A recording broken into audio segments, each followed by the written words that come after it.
Bonjour, chers amis, la vie du corps, bonjour. Je suis aujourd'hui avec Nicolas qui va nous présenter les avantages de recevoir un soin énergétique et spirituel. Bonjour Nicolas.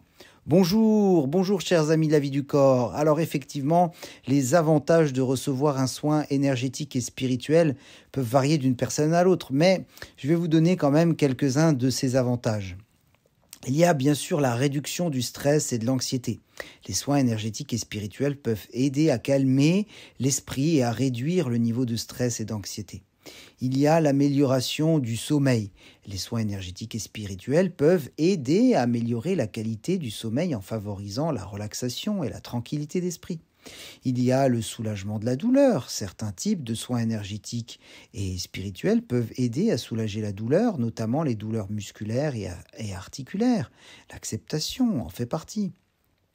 L'augmentation de l'énergie, voilà encore un avantage des soins énergétiques et spirituels qui peuvent aider à stimuler l'énergie et la vitalité.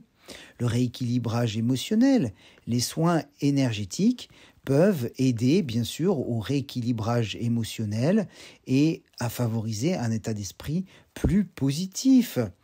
Il y a l'amélioration de la santé globale, les soins énergétiques et spirituels peuvent aider à stimuler le système immunitaire, à améliorer la digestion et à favoriser la guérison naturelle du corps. Oui, je comprends bien, merci pour ces explications. C'est pas fini. Il y a le développement spirituel aussi. Les soins énergétiques et spirituels peuvent aider à approfondir la connexion spirituelle et à développer une plus grande conscience de soi et du monde qui nous entoure. Bien sûr, il faut noter que les soins énergétiques et spirituels ne sont pas destinés à remplacer les soins médicaux conventionnels, mais qui peuvent être utilisés en complément pour améliorer la santé globale. Et nous pourrions aussi parler d'autres avantages. Oui, il paraît que tu donnes des cours de yoga, de méditation. Oui, c'est vrai. Donc, merci pour cette question. Les avantages du yoga et de la méditation sont nombreux sur la santé physique, mentale et émotionnelle. Donc voici quelques avantages. Évidemment, réduction du stress et de l'anxiété.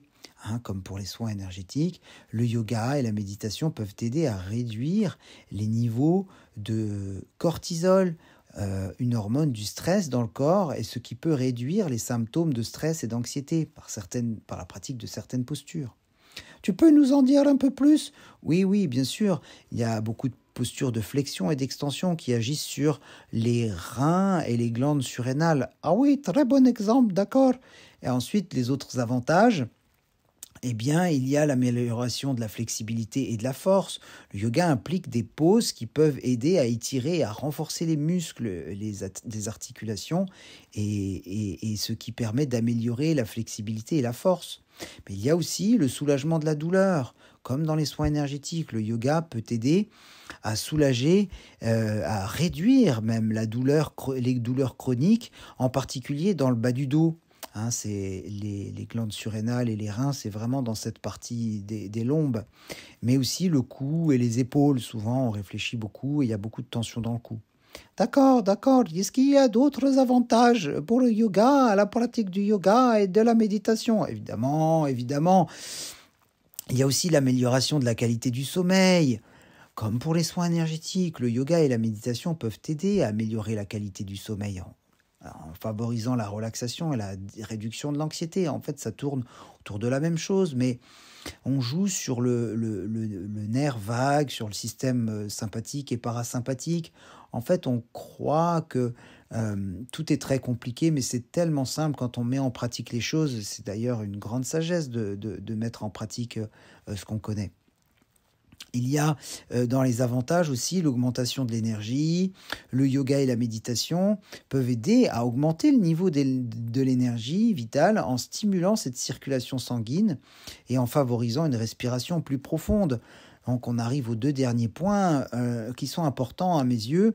Améliorer la santé cardiaque. Parce que le yoga et la méditation peuvent aider à réduire la tension artérielle et le taux de cholestérol, ce qui peut améliorer la santé cardiaque, c'est vraiment important. Et aussi, ça développe bien sûr la conscience de soi, le yoga et la méditation peuvent aider à développer une plus grande conscience de soi et de l'environnement, ce qui peut améliorer la clarté mentale et l'estime de soi. Et ça, c'est extrêmement important. C'est pour ça que je finis par ça, parce que l'estime de soi, on le confond souvent avec la confiance en soi, mais c'est ça qu'on voit dans la formation de reconversion personnelle et professionnelle, se former pour aider savoir-être soi sur le site formationsevoir.fr.